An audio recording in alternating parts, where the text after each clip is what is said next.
Yes, I also realized that I cannot get big results when I'm employee of some other corporate company. My way is to have my own things to do. Our fund is dedicated to give this information to our potential business angels. We develop the angel academies, which will teach how to switch from having just resources, which the business owner received from traditional business, but how to make it work long term, in investment opportunities and so on. So I'm a serial founder. I have 7 companies for now. So right now my 2 current projects are my own startup and consulting company, where we implement AI in sales departments of small and medium companies all over the world. Hello, Miss Olena. Thanks a lot for joining us into our virtual studio today for the Only You Bank interview. Hello, good day. Hello everyone.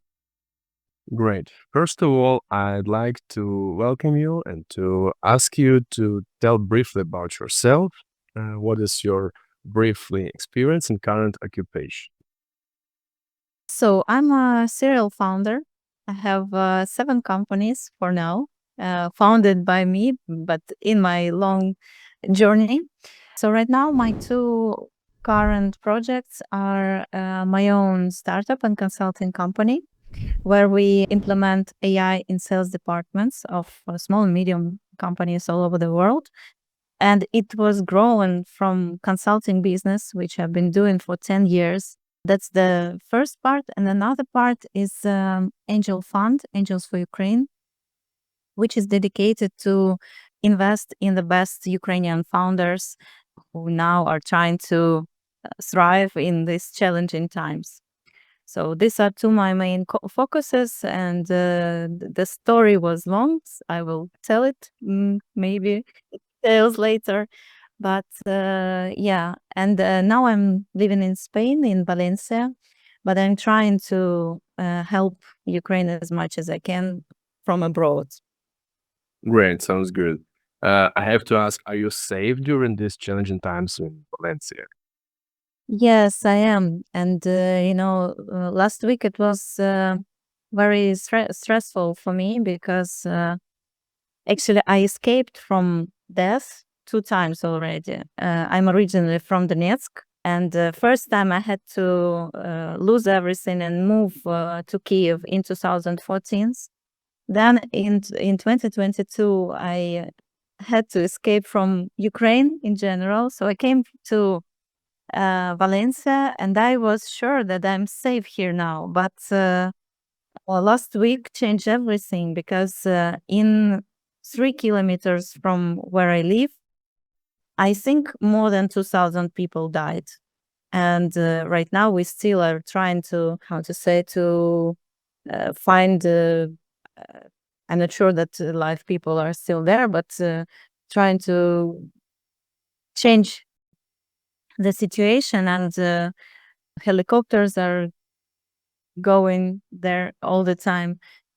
So yeah, it's quite stressful, I must say, but it's life. I just need to understand also that nowhere is safe, or you have to be prepared for everything everywhere.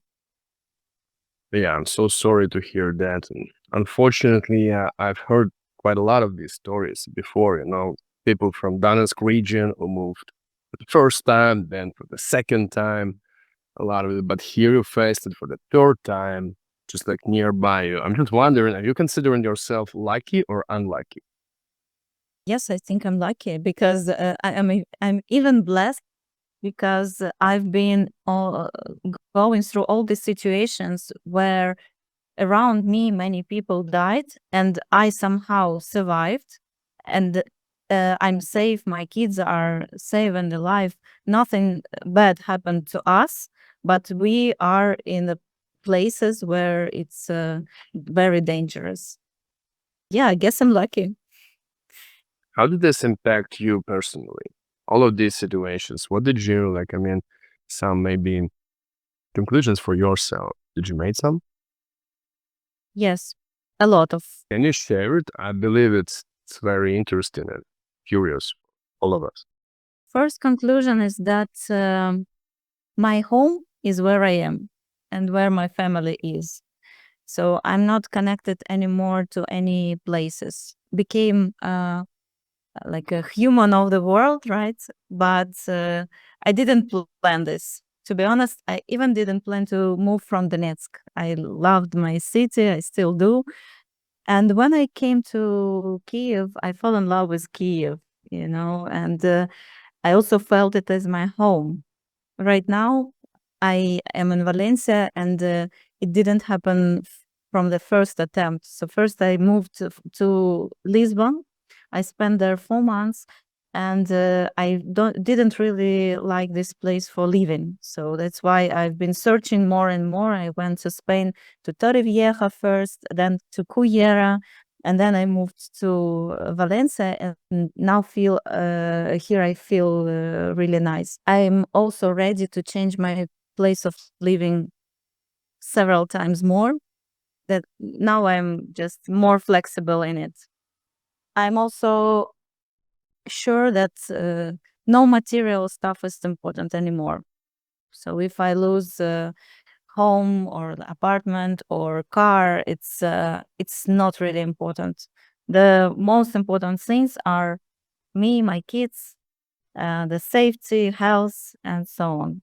I'm very happy not to experience these losses. Yeah, and the third conclusion is that I can survive everywhere. It's hard, of course, and every time it's very stressful. So I have some period to realize where I am and to start everything from scratch. But after I did it 3 times already, I can do it again. So life is changing, and we need to prepare for everything. I can relate big time, honestly. I I know how it feels. Good. Thank you for sharing very much. Let's get back to the main topics of our interviews. It just was like a bit of tough, but it was really interesting to hear. Thank you once again for sharing. So, first of all, I'd like to ask about the beginning of your professional journey, of your way to the business, to successes and everything. From the very beginning, what kind of education you got, and does it relate somehow to your current activities? It's very interesting story, and also one of my magic stories of my life. I was born in a family of scientists, so they are physics scientists, and they worked in some universities, institutions. So we are not from the business originally, but my parents also helped me to be prepared and to be accepted to the Donetsk National University to physical faculty.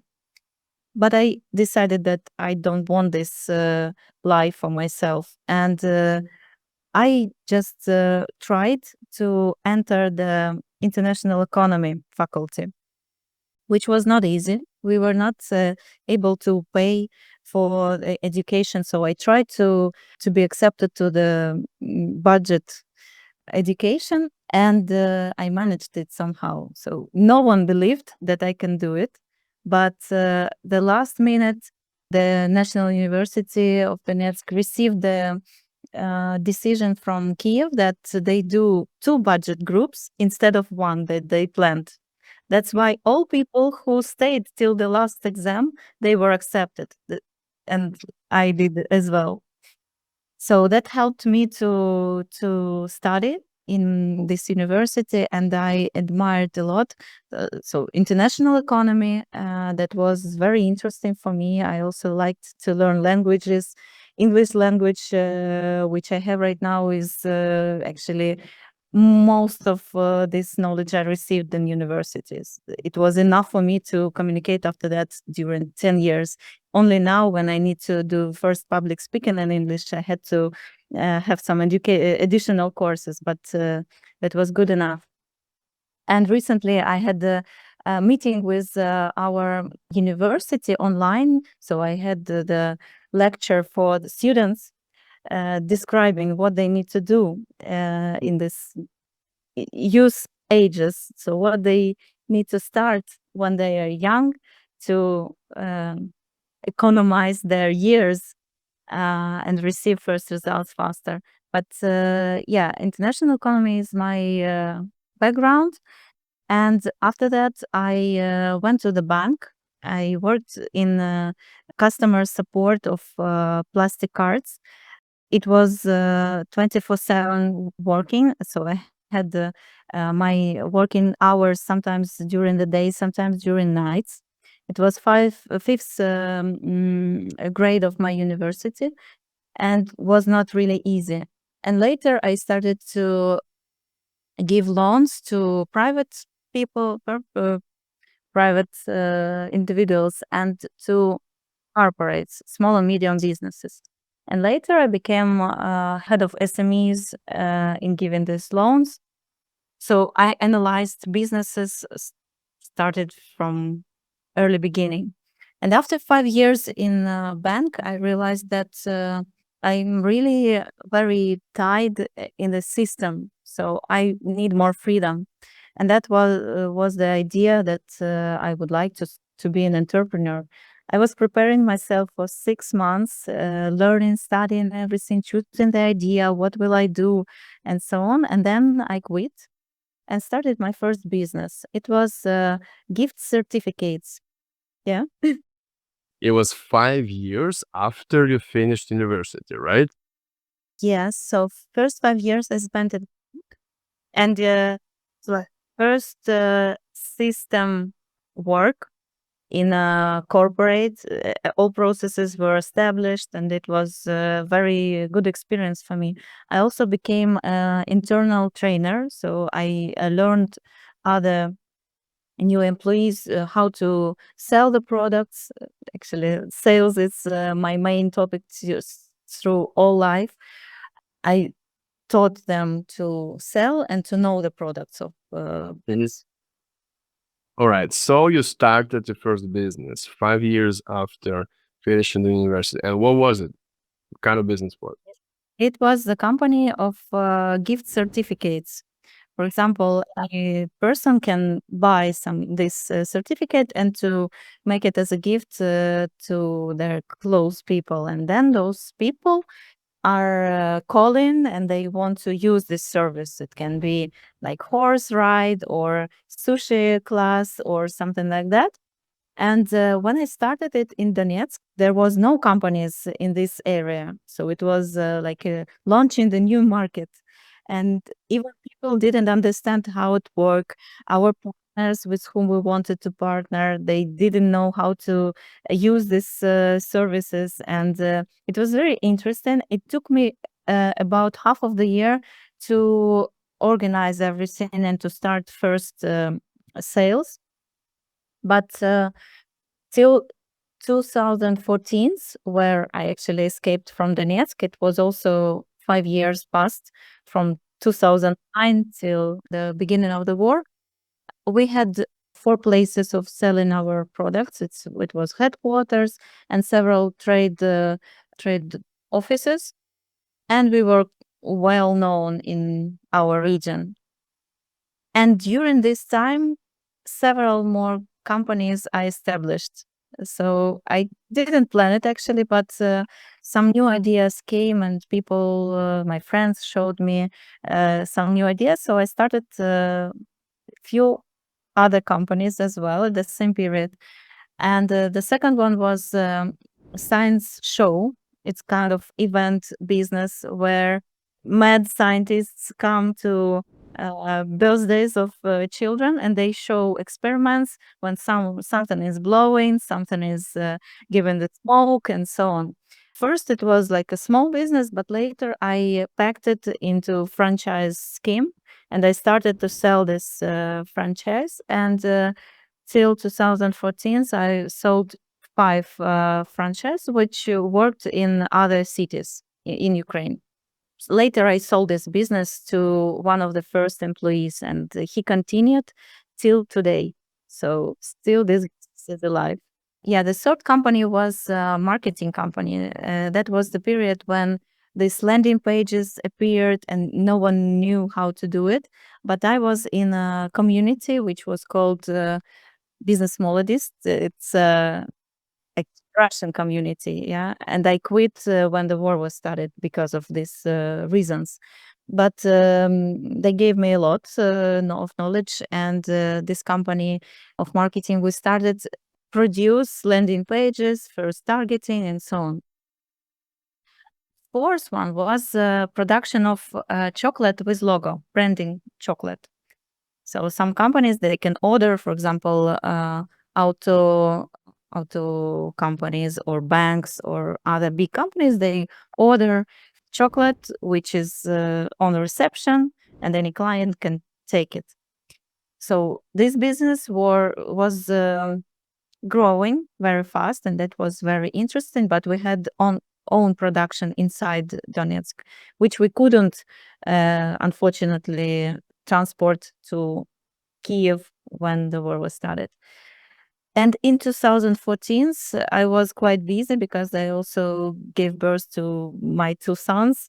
They were very small, and yeah, it was quite intense period of my life.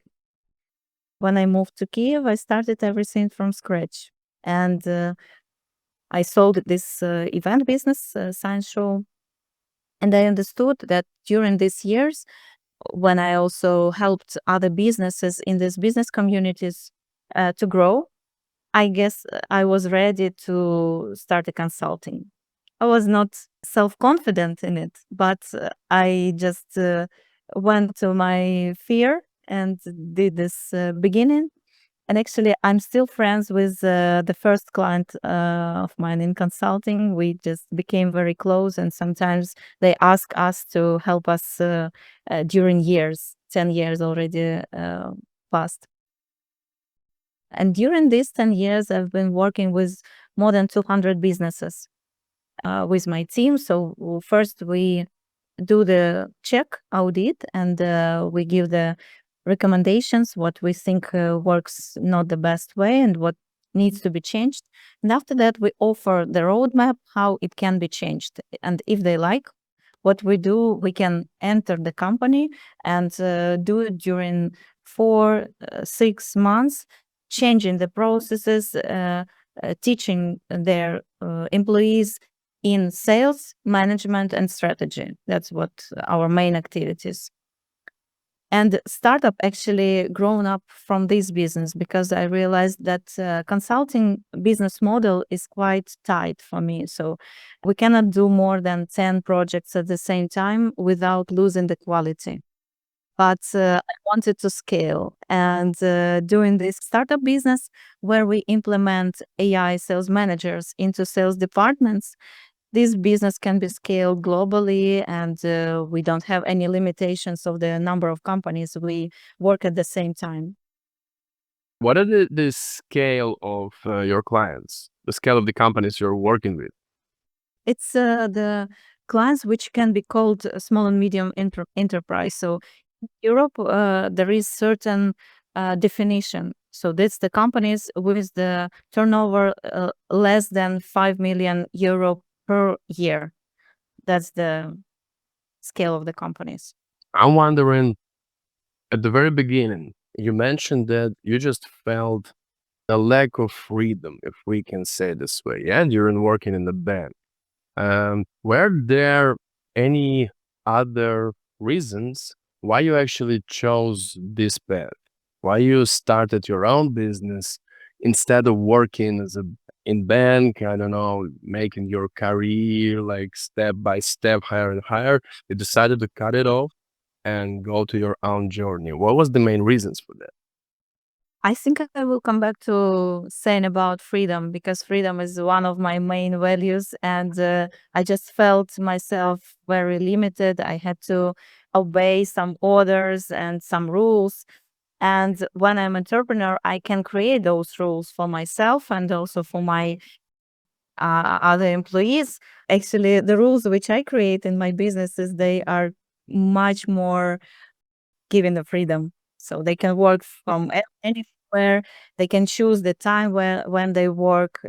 All I need is tasks to be done, right? And they choose when they do it. And yes, I also realized that I cannot get big results when I'm employee of some other corporate company.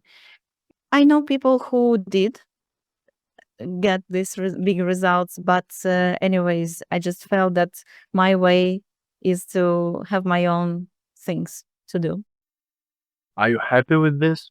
Yes, I am. I wouldn't do any other decisions if I come back to this moment.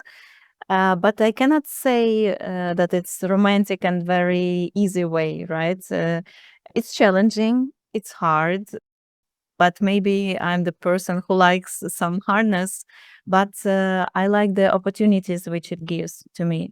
So right now, I just finished the meeting with the founder of VC fund. It was also one of the other challenges and new steps for me to switch from traditional business, which was consulting, to IT business and startup sphere because it works completely differently and it really gives much more opportunities than traditional business models, right? But again, 2 years ago, I had to start again all this educational process. So we're in acceleration programs with my startup. I'm just learning how it works, and it's something new for me. But it was also the answer to my limits because in consulting, I felt that there is nothing new. I can enter any company in small and medium enterprises, and I know all the processes. I can manage it. I can create it from zero, and that's it. And now I am personally growing, switching to this new area. Yeah, that's what I meant because like the way of private business and entrepreneurship is extremely challenging and definitely not for everyone. It seems like you find your own path, and it's really good to hear that you're genuinely enjoying it. I'm wondering, seems like you've did quite a big way and you made quite a significant achievements. But I want to ask about your personal way and your personal perspective as a woman in business. Did you face any kind of, if I can say, discriminations or challenges caused by your gender into the business area during your way? Yes, I did. I must say that the problem exists. If you don't mind, can you share any, like your perspective or some experience, if you don't mind? Yes. What I feel as a woman in business, that sometimes we women are not perceived by men as equal communicator partners, right? So I met several big business owners, men, who saw that we cannot be a partners because I'm a woman. And when I was still in Ukraine, we communicated with one of entrepreneurs discussing the potential of creating the fund. And he said that we need to find CEO who will be a man, because if I am the CEO, then nothing will happen. So I will not be able to do this business in a good way. But later, as I told you, I found a partner in Portugal and he believes in our cooperation and he helps a lot. So I don't feel this problem with him. But yeah, also what I can see that when you are trying, I mean, a woman is trying to mostly big deals are solved between men when they smoke cigars or they are going to some, I don't know, in Ukraine, sometimes it happens in a saunas or something like that. So it's not the common way to do business. Maybe it's on the Ukrainian specific, but as I'm living now in Europe, I face this way less. So they are more equal than it is still in Ukraine. But yeah, we need to change it somehow. We need to work on that. And we need to support women as well. Can you see throughout your journey, which was like quite a long time actually, do you see some major positive or negative changes in this, into perspective, like of a woman in business? Not only regionally, I mean, but time-wise. Yes, yes. As you can see my path, and I'm changing locations, right? So from my perspective, each new place where I got, it's better than previous. And in this also in this topic, it's the same. So where I am now, in I wouldn't even say in Spain. So I'm traveling a lot all over the Europe right now. In European countries, it's way different, and the women feel themselves more free, more equal. They fight for their rights. Not all changes I how to say I approve and I like some changes, but some of them I do.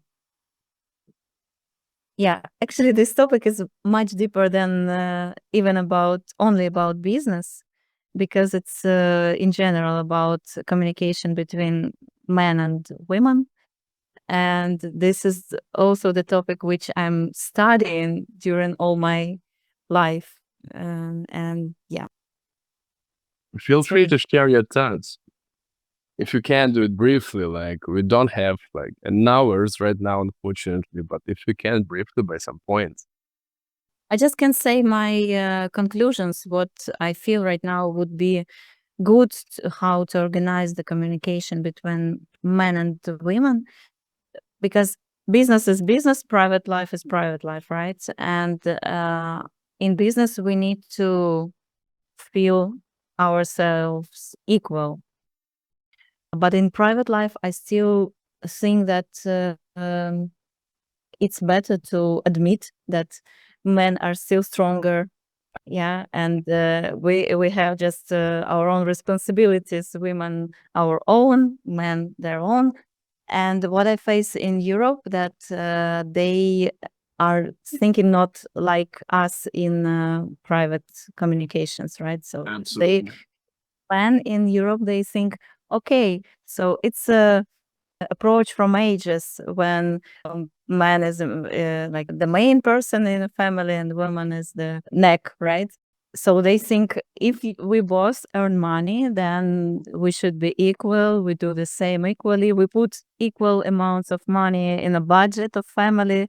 So it's differently than in Ukraine. Yeah, absolutely. You mentioned that we still need to do more to support women in business, right? Nowadays, there are a lot. They're getting more and more. Some communities, some programs empowering women, etc., etc. What do you think of this trend? I mean, is it still not enough? Do we need to like, I don't know, increase these trends to put more efforts and more intention into empowering women in business? What do you think about this trend?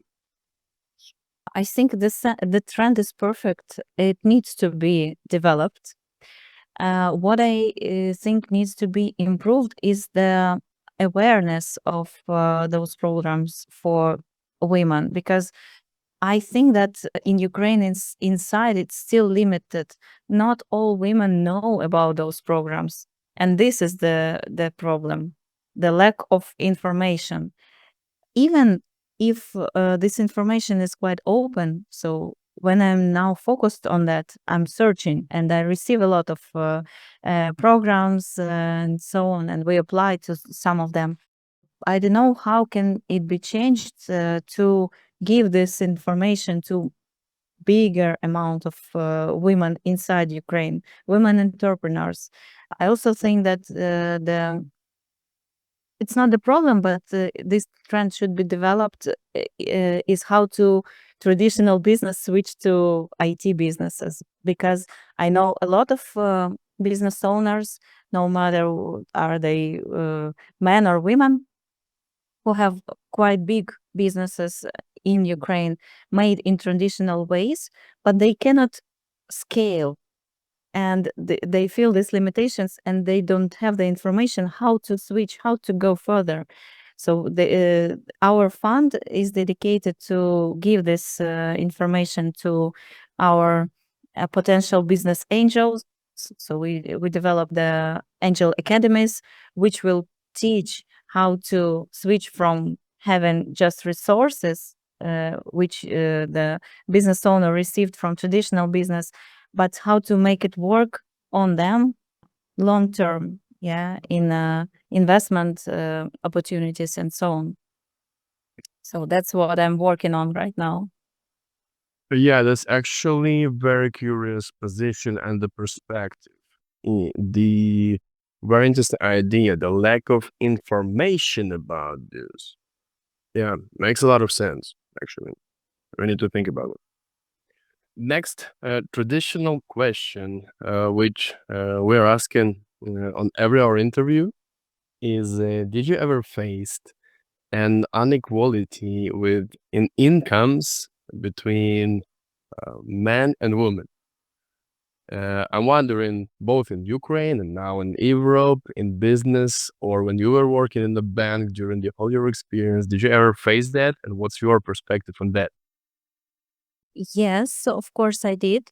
But it's somehow covered right now. No one wants to admit that they pay to women less than to men, right? But it's way harder to receive the management role for women. In some cases, it is. I must say it was, because now with war it changed, right? But it was harder than to become a leader, to become a manager, like a head of some departments. And if you become a head of department, your salary will be lower than men's salaries sometimes. I think this trend is still present in Europe also, not only in Ukraine.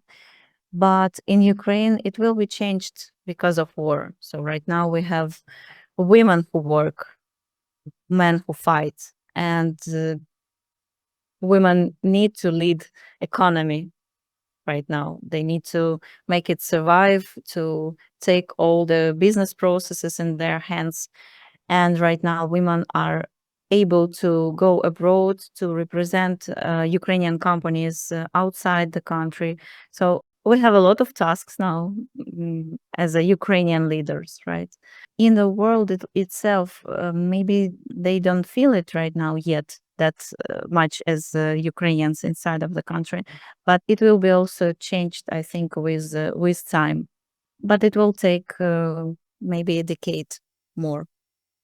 Is it possible that somehow Ukraine will become an example in this way for the rest of the world and for Europe? What you think? Yeah, I think it's a good opportunity because, now we create the cases which were not existing before the war. And we create the cases for digitalizing of our country. We create the cases of international integration all over the world, because now Ukrainians are everywhere and we need to collaborate with all countries. And yeah, we can be an example, of course. So this spiritual talks, which are also present, that Ukraine is the heart of the Europe and spiritual center of the Europe, which can spread this information, let's say, knowledge all over the world. So yes, we can be an example. Yeah. So we're gonna be this way, and it's gonna at the end of the day become positive. Yeah. I do But genuinely hope so. and we need to do a lot for that. We have a lot of tasks. Yeah, every one of us. So, to wrap up our today's conversation, I would like to ask you to say something, make some speech to our audience. Can be both like experiential or motivational, whatever you want to say, just from yourself. Mhm. Yes, I would like to give the some not instructions, but like my approach.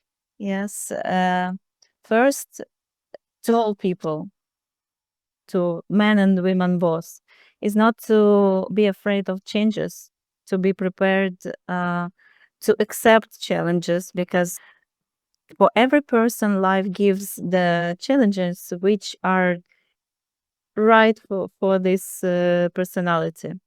So if you see some opportunities, go and take them, because if you don't take them now, life will create some circumstances where you need to take these opportunities, but it will be like more hard situations than first when you feel this your own path, and that you need to follow your intuition. So just follow it once you hear this sound, this voice.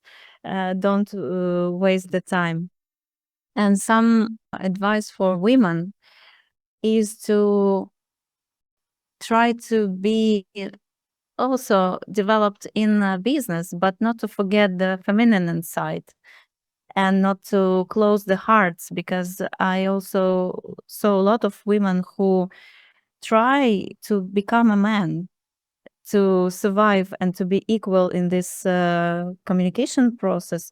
They try to get rid of feminine, how to say, energy also. For me, feminine energy helps me to develop, helps me to grow, because I really use it in even in business, and it's very interesting for both sides to communicate when men and women communicate, and then don't forget their genders, right? And women can still keep their hearts open. It doesn't mean to have the personal relationships with everyone, but to have this open heart, which helps to communicate, and it opens the doors, opens the opportunities. Sometimes men just want to help women, and that's why they give them some ways to grow. And women can give the men ways to grow as well.